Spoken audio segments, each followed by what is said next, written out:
This just in. It's time for the wrestling show to take a very cynical look back at the latest episode of Representing the WWE and live from the Van Andel Arena in Grand Rapids, Michigan. It's Monday Night Raw. Air date November the 20th, 2023. This episode is the road to the Survivor Series, aka, well, not aka, it's also the home of the War Games. So, let's get started with the show in 1, 2, 1, 2, 3. Lip really loves wrestling. He likes to talk about it too. If you like to watch wrestling like he do, come and join us on the wrestling show. On the wrestling show. On the wrestling show, baby.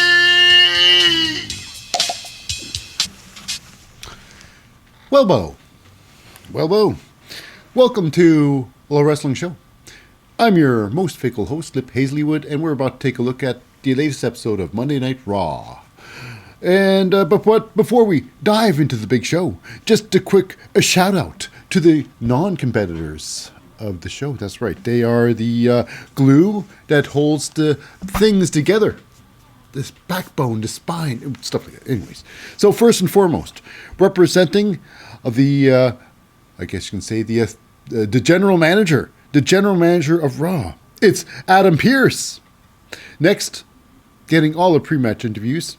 Actually, there's nobody doing pre-match interviews today on Monday Night Raw. How about that? That is some some interesting stuff, you know. Anyways, skipping pre-match reviews and backstage scoops, we go right to the ring with the announcer letting everybody know who's about to fight and the results of such matches. We got ourselves a little bit of the Samantha Irving. And last but certainly not least, it's the commentary crew, the play-by-play guys, the hosts, and I call them the narrators of the whole damn show. They are the team of, now this guy's my personal favorite.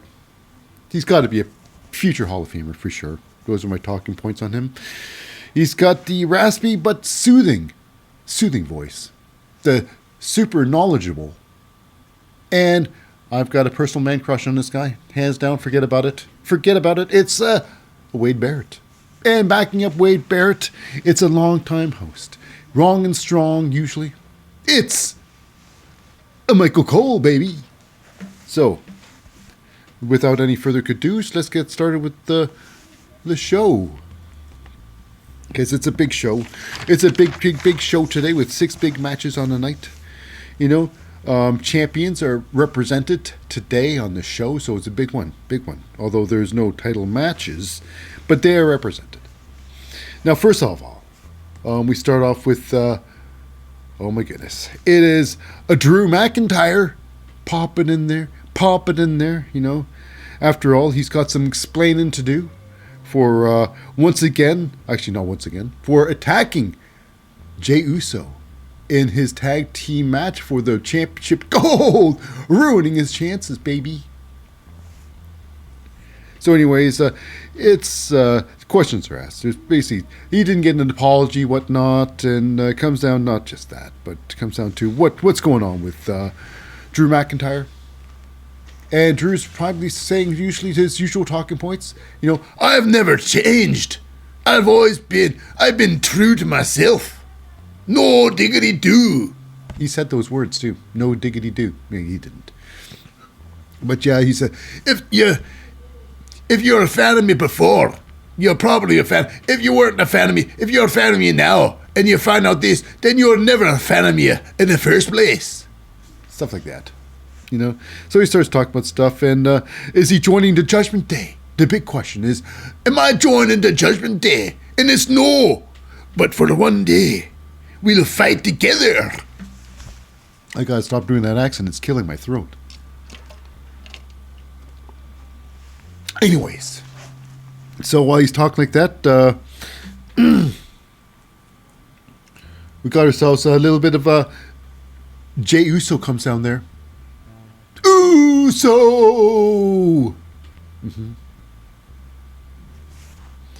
So it's pretty good. So, yep. Jey Uso. I love cheese mousse with my French bread. Cheese mousse with my French bread. When I fill my belly up, I think I'll just go to bed. So, yeah, he comes out there. He wants a fight, you know. But, however, we got the Judgment Day, full Judgment Day, coming full force. Yeah, every one of them, you know. Got Finn Balor, Damian Priest, Rhea Ripley. But here, when Jey Uso comes down to the ring, he's got this whole thing. His whole thing's now not just a hoo-yah, hoo-yah, raise your hands pretty quickly, up and down, up and down, up and down. He's the yeet guy, and that's catching on better. Yeet, yeet. Everybody likes saying that. That's true. But he's going to put the beat down or the yeet down, ha ha ha, on what's that? Drew McIntyre. But of course, when he gets down there, like I say, the rest of Judgment Day come up there to help out, backing up Drew McIntyre. You know, like I say, it's Finn Balor, Damian Priest, Rhea Ripley, Dominic Mysterio, and JD McDonough. But then here we go. Drew McIntyre's not alone either, because he's got his backup. But it's 5-on. Actually, it's more 6-on-4. You know, because it's not just Sami Zayn, Seth Rollins, but Cody Rhodes. They all come down there. But, however, before they even get off, before they even fight, before they can even fight, it's Adam Pearce comes down to the ring there and sets everybody straight. It makes sure that everybody knows that there'll be, no, not tonight, not tonight. So, War Games is on Saturday. So, here's the thing. You fight before Saturday. And here's the thing. You're going to lose the advantage. But here we go. The stipulation is this. But tonight, however, each team, not just this, but first there's two things Adam Pearce had to say. One is that Cody Rhodes' team needs to have a fifth member. So then by the end of the night, they need to have announced their fifth member.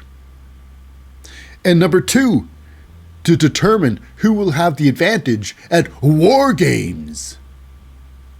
So we're going to have, of course, a match. Each team has to pick a member from their team to have a match for the main event to determine the whoever gets the advantage in War Games. So, anyways, so we move on. We go backstage a little bit with the Judgment Day. All in there, and it's Damian Priest concerned about Rhea Ripley and getting into Drew McIntyre. But it comes down to this, it's all good. And besides, where is that Drew McIntyre anyways? He said, don't worry about it. Everything will be all right. Everything's gonna be all right. So now here we go. Our very first match of the night. It's Nia Jax versus Raquel Rodriguez. This one was about 6 minutes in length. It was respectable. It was a respectable length match. How does it go? Well, it's a lot of groundwork. It's a lot of strong style, I would suppose you'd say. Strong style of fighting. They fight Raquel kicks Nia Jax outside the ring there. She follows suit she goes on runs on the apron there with the massive, and throws herself off. Oh! High cross body. Just Nia Jax flattens her outside the ring there. Thank goodness for that high-tech padding out there. 4 or 5 inches of padding on top of hard concrete. Nevertheless, moving on. Now we have a moment here. It's Nia Jax. They fight outside for a little bit. Nia Jax gets, Raquel on her shoulders, fireman's carry style. And then Samoan drops her onto the steel post. That's right. And thank goodness there's no disqualifications when you throw someone into an inanimate object. Like outside the ring anywhere. So it's weird. Anyways, regardless. It doesn't really matter. The fight goes on. Now, Raquel was used as a, I suppose, well, she was trying to get bent in half. Nia Jax tried to bend Raquel in half by pulling her head and her feet like a bow, an arrow, and she's trying to bend her across the steel post. Like a so! Oh! That's right, the sound effect helped a lot, I think. Anyways, you think it's going to be... apparently, maybe that was a lot of work. Maybe that really did hurt her back. Those things really done some damage. Because later on in the match, we were supposed to have a turnaround section where Raquel fights back. It's looks like a cobra clutch. Nia Jax has got Raquel with a cobra clutch, some sort of cobra clutch, And then Raquel gets her body positioned underneath Rhea Ripley, and she's supposed to pick her up, and then I think supposed to dump her off, like some sort of electric chair drop or something like that, on her back. Not really. The electric chair drops on her shoulders. On her back, just drop her off, something like that. But however, her back failed. Oh, she collapses, and then Nia Jax sells that thing like, oh, in the script it said I should do this. Oh, she goes, oh, no. So it's weird. Raquel was clearly she couldn't do her move, and then Nia Jax sold some invisible thing. I'm not sure. Nia Jax sold a move that never happened. So it's weird. And Nia Jax started getting owned by Raquel. This big old pump kick to the face, knocking her down. And then here's the thing. Now, Michael Cole's the only one who calls it this move. He calls it the corkscrew elbow. Corkscrew, the spinning elbow. It's not an elbow. Not at all an elbow. Because it's like a Vader bomb. It starts with a Vader bomb. Corkscrew, senton. It's not a splash, it's a senton. Back hits it, and the picture tells it all. And Michael Cole's the only commentator who says, I'm going to keep on calling it a elbow, So you might as well just call this an Oshigoroshi. Michael Cole's so awesome. Anyways, another time too. Raquel tries to turn things around with a Samoan drop. She tries to pick up Nia Jax, and however, her back again. Oh, she couldn't do it. Could not do it. Nia Jax takes over again, beats her up a little bit, gives her a massive senton. That should have been over there. That senton, finish it, just end the match, end the suffering for Raquel. But no, match goes on. And the end sequence was a little bit hilarious. Because again, Raquel tries to go for a power move. It's, why? Nia Jax takes down Raquel in the corner there, goes for her big finisher. And it's called, apparently, Nia Jax finisher is called the Annihilator. The Annihilator, which is the Banzai drop. So she goes up for the Banzai drop. Raquel gets up to give her a power bomb. Oh, and I get you. So she picks her up off the corner there, and they're struggling a little bit to get her up there. It's kind of tough to look, because Nia Jax is trying to push herself up. It was tough. Anyways, what resulted in this was Raquel walking out and falling backwards. So basically, Nia Jax just got the Annihilator on her. A little bit higher Annihilator. It's true. And then she got up and gave her another Annihilator. 2 in a row, baby! Well, one actual Annihilator. It's the second one. So yeah. Yeah, Nia Jax with the big win. So after that, we go backstage. Actually, hold on. After that, we go backstage with some Rhea Ripley. And she's talked to, of course, it's the old Judgment Day. Rhea Ripley and, Damian Priest talking about, hey, where's Drew McIntyre, And then, I don't know, Drew McIntyre. And so they're talking about who's going to be representing the Judgment Day tonight in the main event to get the advantage at War Games. And Damian Priest like, I want to participate. I want to represent Judgment Day. And then it's Drew McIntyre. Oh, I want to represent Judgment Day. Tonight, I want to fight. And of course, he had some problems there. And then ended up Drew McIntyre getting his way. And Damian Priest, good for you. So Damian Priest ends up, he puts the fate of Judgment Day in Drew McIntyre's hands. And I suppose that's a good idea. And then Later on, we go backstage again. It's with Cody Rhodes, Sami Zayn, Seth Rollins, and Jey Uso. And basically it comes down to who will represent this team, Cody Rhodes, Team Cody. And it comes down to Seth Rollins wants a fight there, but then it's Jey Uso. He wants some. He wants some.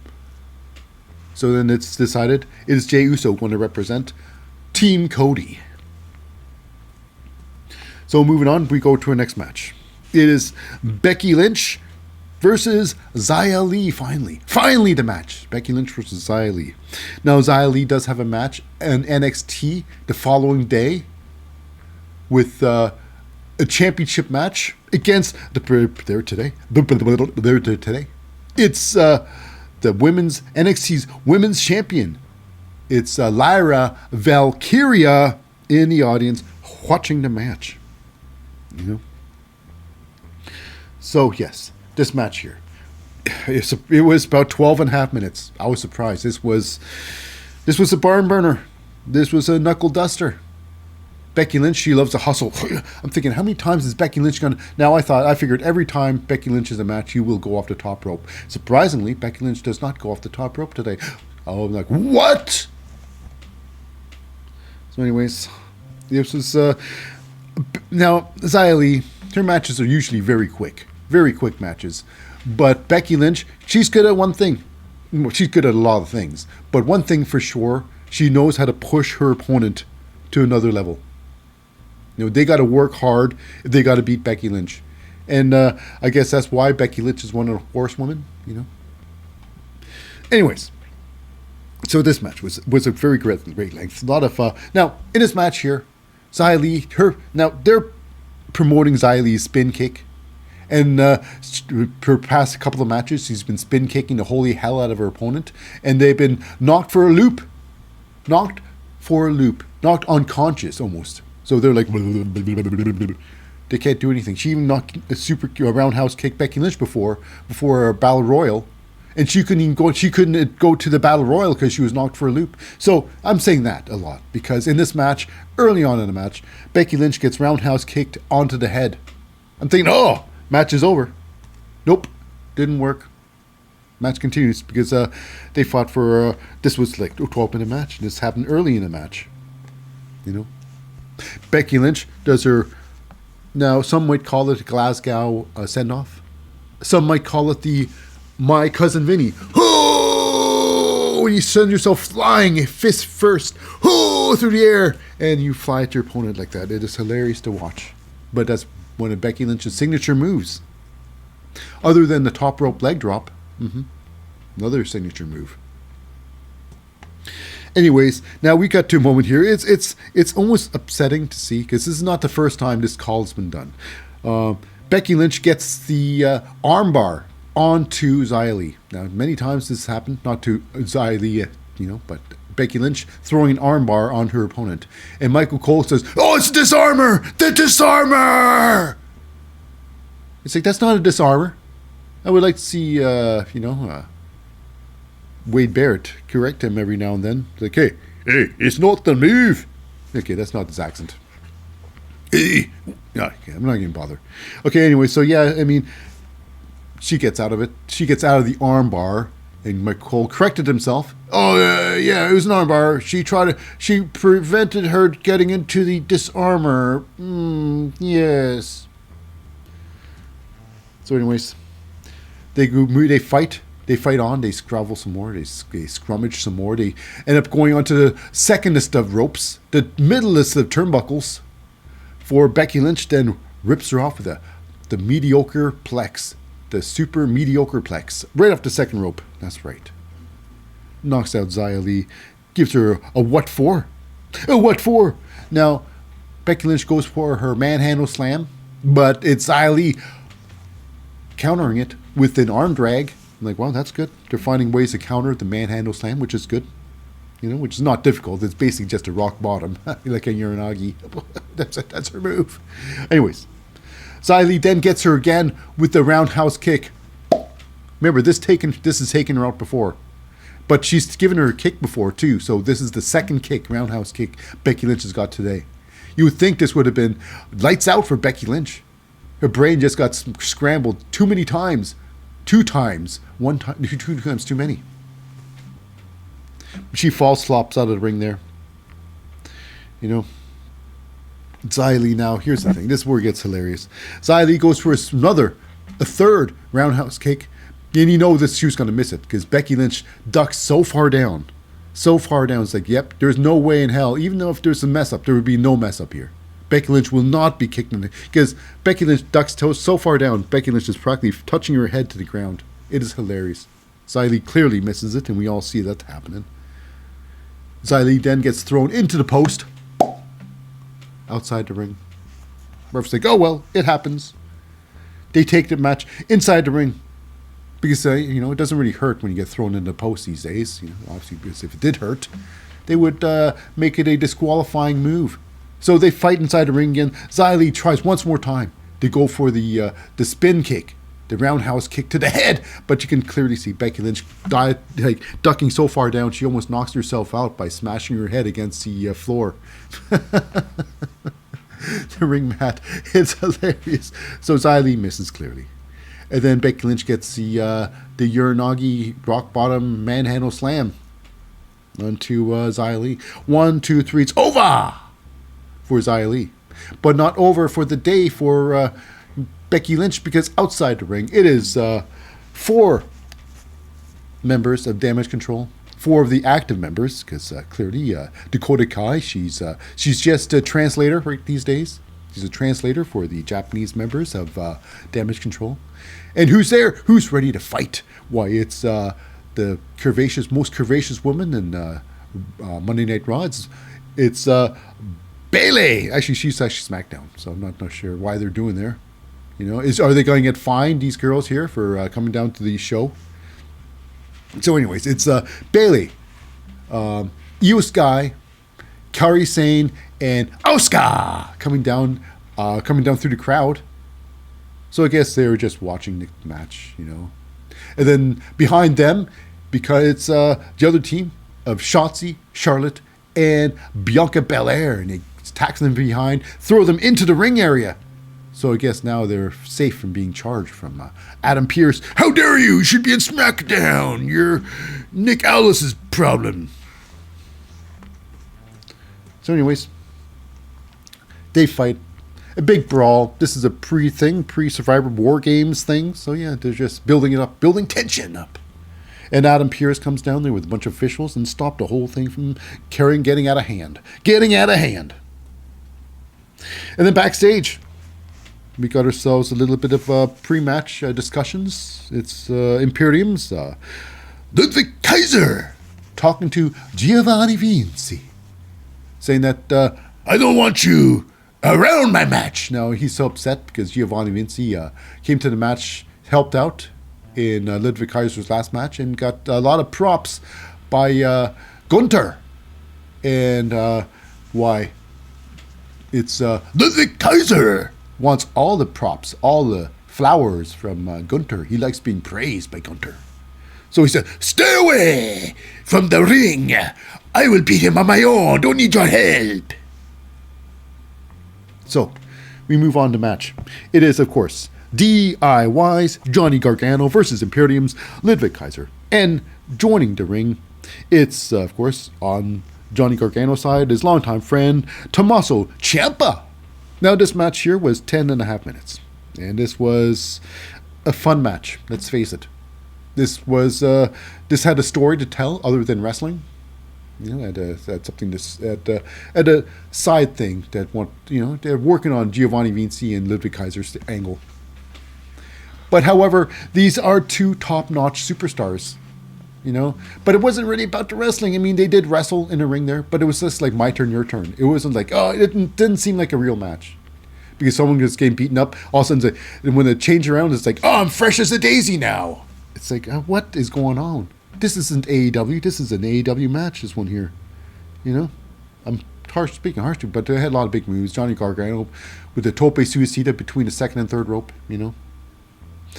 Johnny Gargano almost gets pinned where Ludwig Kaiser just sits down on his shoulders, tries to press him down. Also, what's that? With Johnny Gargano with a massive tornado flatliner. Beautiful move. That could finish any man. But these moves are just like, it doesn't seem like anything because they would just pop up. Like, whoa, that didn't happen. You know, just like I say, Giovanni, or say Ludwig Kaiser, he gets tornado, flatliner. That's a huge move. And next you know what, he's winning again. He's throwing around Johnny Gargano with a move that like Dragon League almost uses as a finisher, where he gets scooped around and then he DDTs you. Although the other person scoops him around, but Ludwig Kaiser gut wrenches to Johnny Gargano, flips him around, smashes this, drives him on his belly. It's a big move, a lot of big moves. But now end of the match here. After Johnny Gargano got on top, it's Ludwig Kaiser again.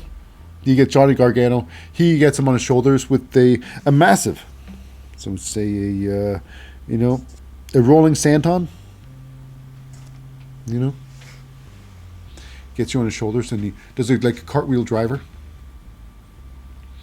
Anyways, after that he does a penalty kick. Johnny Gargano gets a massive penalty kick, and then it's Giovanni Vinci decides to join ringside, and then it's Ludwig Kaiser gets all upset. Oh, how dare you! You disobey me! Now I tell you to leave once again. And while he's getting angry at Giovanni Vinci, it's Johnny Gargano with the big surprise kick to the face of Ludwig Kaiser. And then with his one last move, it is the final shot. The final shot DDT. One final beat, I should say. One final beat DDT. With slingshot, he slingshots himself into the ring and DDTs the holy hell out of Ludwig Kaiser. That's right. So, winning the match is Johnny Gargano. Now moving on, we go backstage with a great thing there. It's Chelsea Green and Piper Niven. Now, Chelsea Green, she really knows how to dress herself up. She looks fantastic. She is, I guess you can say, she's the most beautiful one in Raw. Anyways, regardless. So she's out there. She's complaining about the locker room situation. How the tag team champions, they should have their own locker room and whatnot. Piper Niven's there too. And then next we got ourselves, everybody joins them. Like Natalia, Tegan Knox, they want a chance at the belts. And Indy Hartwell and Candice LeRae joined. Caden Carter, Kitana Chance. And finally, it's Adam Pearce. He's like, you want a match? You want a chance? You all get a chance. And then it's Maxine Duprie and Ivy Nile walk in. And they get a chance. And as Ivy Nile's like, well, we really want to just talk about, and obviously it's Maxine doing a shoosh onto Ivy Nile because she wants an opportunity to win gold. So then that's what he said. Basically, it comes down to this: there will be a fatal four-way tonight for the number one contendership for the tag team championship titles that belong to Chelsea Green and her partner Piper Niven. So here we go. We move on, and it was hilarious. Chelsea Green, she's magic. She's magic there. She talks. She's hilarious. And at the end, well, regardless, Chelsea Green. She's a great mind of her wrestling, great memory, great timing, great. She's a great entertainer for sure. Miz level. Yeah. That's fair, I'd say. So with that, we go backstage, and it's with Rhea Ripley, Dominic Mysterio, going back to a little bit of their lair that they set up, the Judgment Day area where they were sitting, and they find themselves face to face with, Shayna Baszler and her friend, Zoe Stark, have a little bit of a, so what do you think you're doing here? You're my thing. And they get face to face. It's basically comes down to this, Zoe Stark thinks Shayna Baszler, she's like, so much butter spread too thin over too much bread. And by the time the match comes, Zoe Stark will walk away, your new women's champion. We'll see if that's true coming up. in another day, of course. So, coming up right now, we got ourselves our massive, fatal, four-way, it's a fatal four-way for the number one contendership. It's Caden Carter, Kitana Chance versus Natalia and Tegan Nox, Indy Hartwell, Candice LeRae, Ivy Nile, Maxine Duprie. Now, one thing for sure. Everybody but Ivy Nile, actually, everyone, yeah, but Ivy Nile and Maxine Duprie, they are color coordinated. They got the matching gear. That's right. Natalia and Tegan Nox already color coordinated. And, of course, is Tegan Nox wearing black and pink and black? Nope. It's Natalia molding herself into Tegan Nox, so she's using all of Tegan Nox's colors, of course, because that's what Natalia does. She just rides the coattails of another person, taking their identity as well. That's my opinion of her. She's a great wrestler, though. It's a fun wrestler, good wrestler, pretty good. So yeah. Also, Indy Hartwell, Candice LeRae looking great. Looked like a good team. And also, it's at Caden Carter, Kitana Chance. This match was 11.5 minutes. In this match, you can tag anybody in or out of the ring. It is a one-on-one inside the ring. It's not 4 women inside the ring. So it was some sort of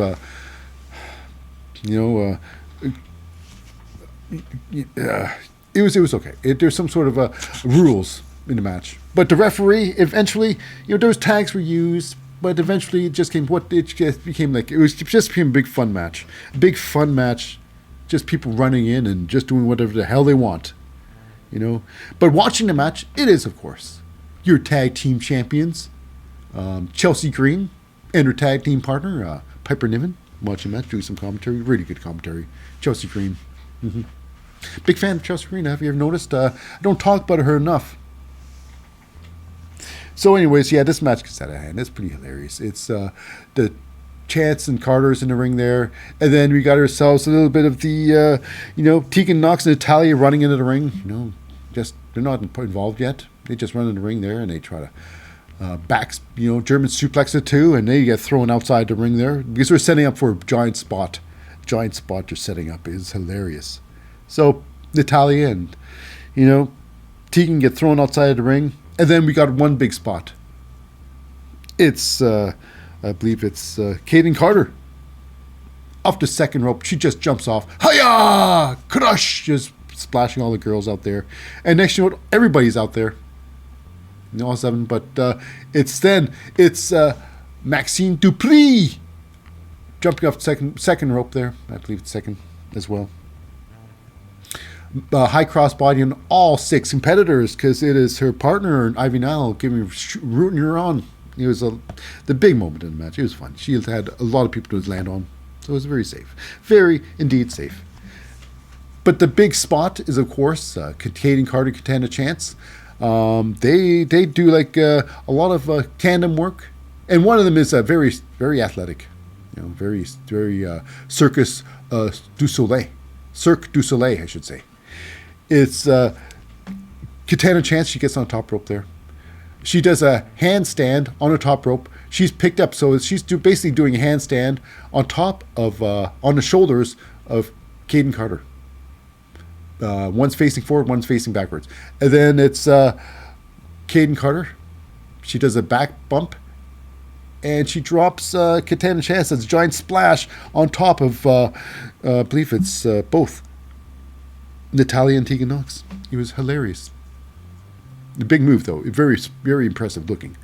Now, also Natalia, she tries to get her, sharpshooter onto, Kitana.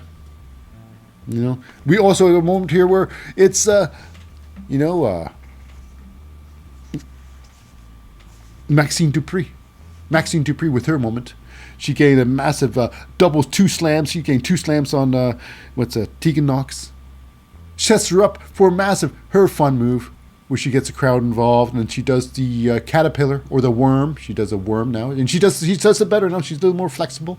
She was an impressive looking worm, and she flies off with the massive elbow. Gets that off. It's true. And then she gets a couple of suplexes.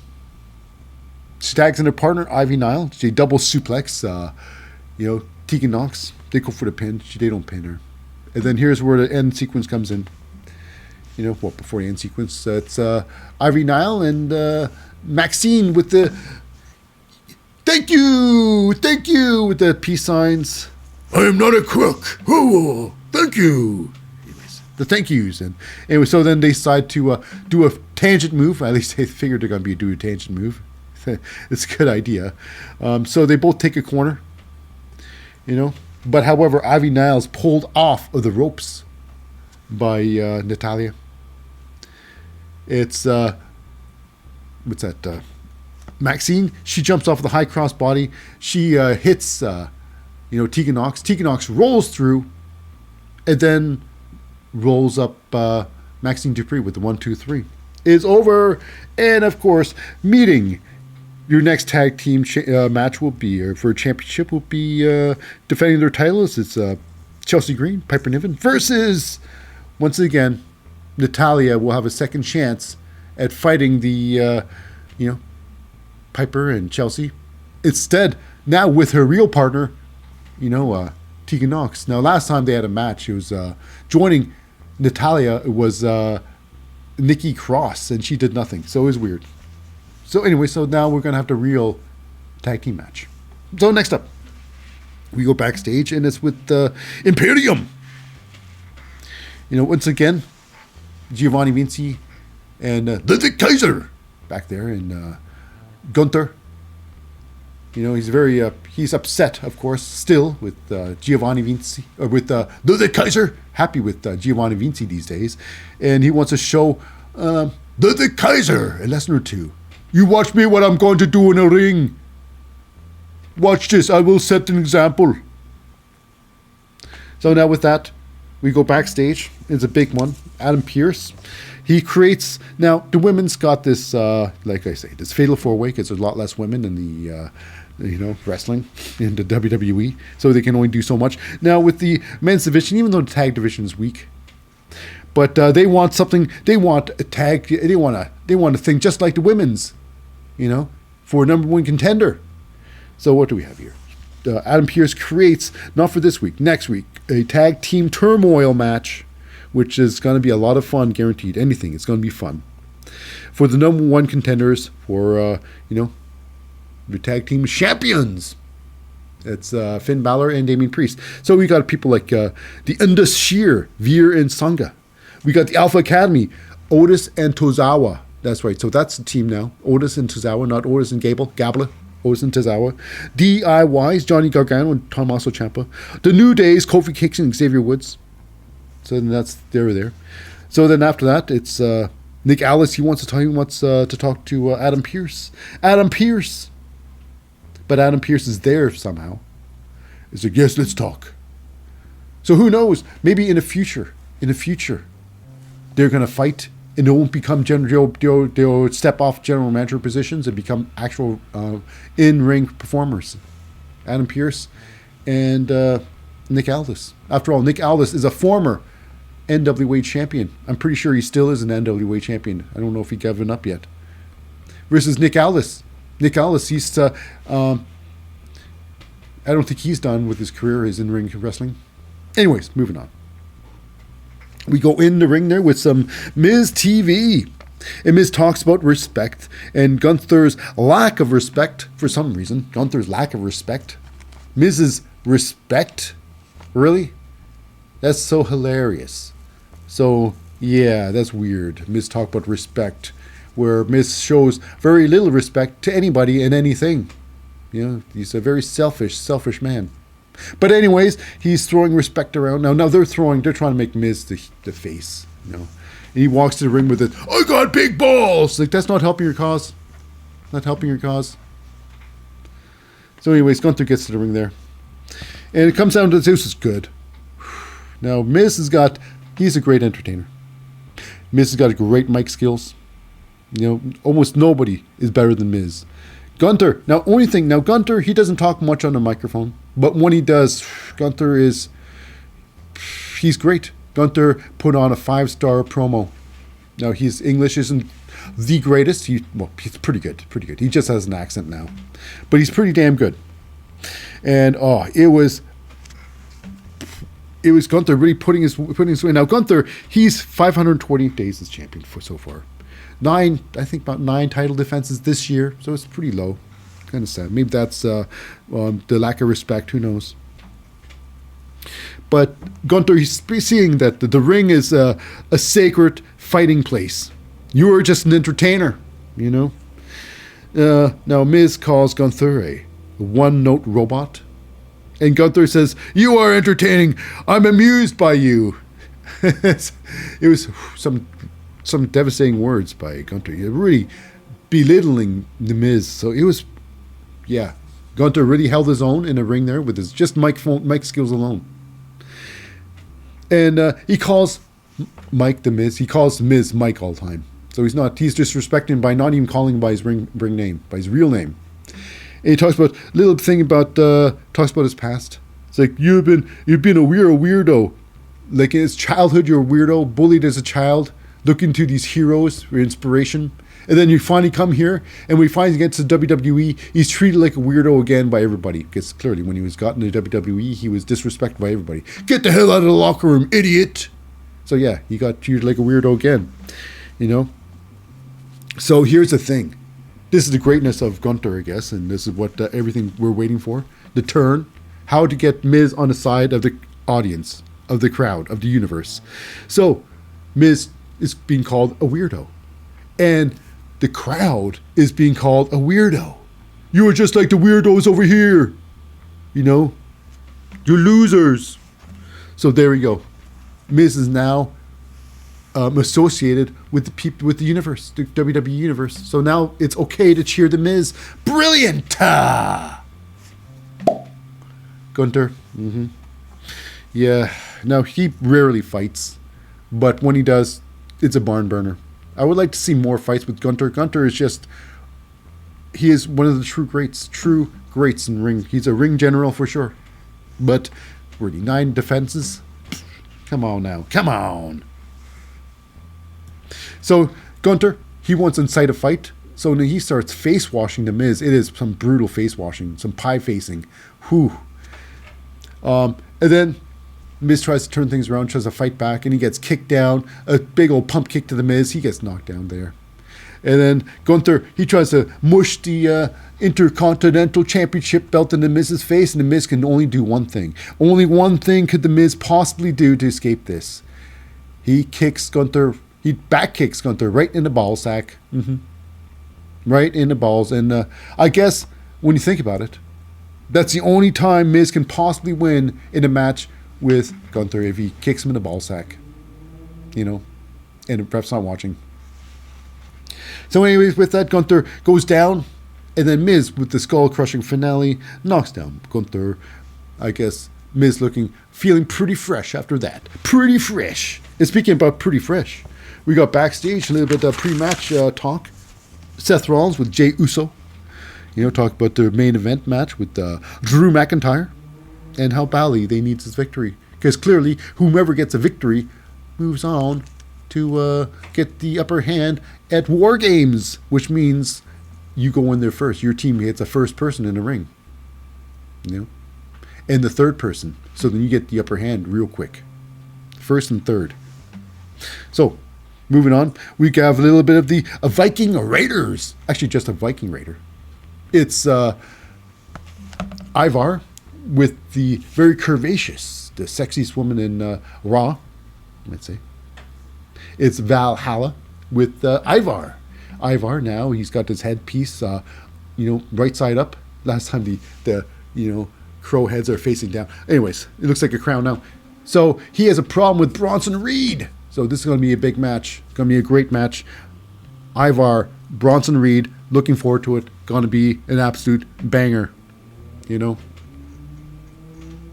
So now, speaking of bangers, I don't know. It's Shinsuke Nakamura versus the Alpha Academy's Chad Gable. Rise with Tabla. Now, Shinsuke Nakamura, he's been scooting through. He's been fighting the entirety of the Alpha Academy, except for Maxine Duprie. Now, he's fought, first week was Akira Tozawa, the meme-zawa. He beat him up. It was a good match, though. Really good match. Shinsuke make Akira look really good. And then the week after that, it was Shinsuke versus Otis, where Shinsuke won. And then right now, it's going to be Shinsuke versus Chad Gable. Now, with, of course, Chad Gable is the Alpha Academy, Otis, Maxine, and Tozawa on his corner. All cheering on Chad Gable. This one here was a great match. Oh, it was a good match. Now, they did fight outside for a bit and did have a little bit of opposing out there. That was a little bit lame. But anyways, the match was a lot of back and forth. Very, very competitive. This was a very good match. Now, however, there was a moment here where I thought, okay, that's weird. That is weird. Where Shinsuke gets on the second rope there and does his Kinshasa off the second rope. You would think that would end it. It's like, wow. But I guess what's the difference between the Kinshasa and a well-placed knee? I don't know. But apparently, not a 3 count. So they fight on. The fight is very good. Now, Chad Gable, he has got this move where he gets you up on his shoulders there for like looks like a razor's edge. And then he flips you around for DDT. It's pretty impressive. Elevator DDT, I think. I could be mistaken. Chad Gable goes on top rope with a massive headbutt off the top. Very, very impressive. Now, Chad Gable was really owning this match. Now, we got this one move here. It is scary because I don't care how well you're good at taking a bump. This is dangerous as hell. This is Chad Gable with a dragon release. Apparently, a dragon release suplex. So he gets you in a full Nelson, and then throws you backwards. So he lets go, and Shinsuke lands on his upper shoulders, basically on his shoulders and his neck. It is a crazy bump. It's like, oh, that is as bad, almost as bad as you can get with the bump. It is bad. Anyways, the match goes on. Now, Chad Gable, he's really doing good. Like I guess Otis and Akira Tozawa, they're on a tear. They're on a tear. And then Chad Gable, he tries to finish it off. He goes to the top rope and does a backflip, and he gets caught in the face. If I say backflip, I mean moonsault. He gets kicked in the face. Now the ending is near. Shinsuke does a exploder suplex, turns things around quickly, but Chad Gable, he turns things around once more time. When Shinsuke goes for the Kinshasa, Chad Gable turns things around. He gets a massive ankle lock on. Now, in this match here, they're fighting in a corner. Shinsuke Nakamura grabs a corner pad, and he gets pulled away for a suplex. And the pad goes flying off like it's a hot knife through butter. So now you got an exposed ring turnbuckle. And like I say, they fight on. And it comes down to a match where Shinsuke's got this the ankle lock on, and Shinsuke positions himself so if he rolls forward, Chad Gable will go launch himself headfirst into the exposed ring turnbuckle. Now the referee discarded a turnbuckle pad. You would think he'd try to put it back on, but he doesn't. So Chad Gable gets launched forward. He doesn't get hit. He doesn't fall for it. He turns around. He gets thrown into it again. But Chad Gable stops himself once more time. No. But however, Chad Gable backs up. He gets put into the full Nelson. Chad Gable slides down. Shinsuke Nakamura sits down on top of his shoulders. 1, 2. I think Shinsuke actually farted a little bit in Chad Gable's face. Right inside his nostrils. He was that close to his nose. So 1, 2, 3. Chad Gable loses. Chad Gable with a big loss. Shinsuke Nakamura walks through all 3 members of the Alpha Academy. And with that said, we go backstage. It's with the Judgment Day and Drew McIntyre. It's Damian Priest saying, actually it's Drew McIntyre says, I don't want any of your help. Don't bother coming down. And Damian's like, well, we didn't plan on coming down. So then it's like, yeah, well, good. We don't want to help you. I don't want you to help. Well, we don't want you to help. So then, yeah. So there's no problem here. Looks like Drew McIntyre is going to be taking this battle all alone. All alone. And then we got ourselves, after that, Bronson Reed. He has something to say about Ivar. Something curious to say. It's pretty funny, too. Pretty cuts deep. He says, "You're not a true warrior. You're a cosplayer. A cosplayer." And it says, "Having your witch fight for him. Having your witch fight for you." Anyways, next week, will he survive the tsunami? Or will he survive Bronson Reed? So I look forward to this. Bronson Reed, Ivar, looking forward to that. Hell yeah. Hells to the yeah. So now we go backstage now. It's with the team, Cody Rhodes. Now they wish Jey Uso good luck because his match is next. So it's Cody Rhodes, Seth Rollins, and Sami Zayn. They want to know, oh, what happened? Did you get your guy? Did you get your guy? But Cody Rhodes got his guy. Well, we'll find out soon enough who it is. So then we go to our next match, or match of the night. Main event, match of the night. This was a great match. Hands down, a great match. Drew McIntyre, Jey Uso. It was about 18 minutes. This was a barn burner, knuckle duster. This was really good. Jey and, how would I say this? Uso! I love cheese mousse with my French bread. Cheese mousse with my French bread. When I fill my belly up, I think I'll just go to bed. Ding, ding, ding, ding. So, yeah. It's you just got to sing a song. It's great. So, anyways, this match here, it is a lot of back and forth. Jey Uso with a massive tope suicida between the second and third rope. Big move. Drew McIntyre, he decides that Jey Uso shouldn't be wearing a shirt during the match, so he tears it off and gives him a slappity slap on his chest. Really powerful.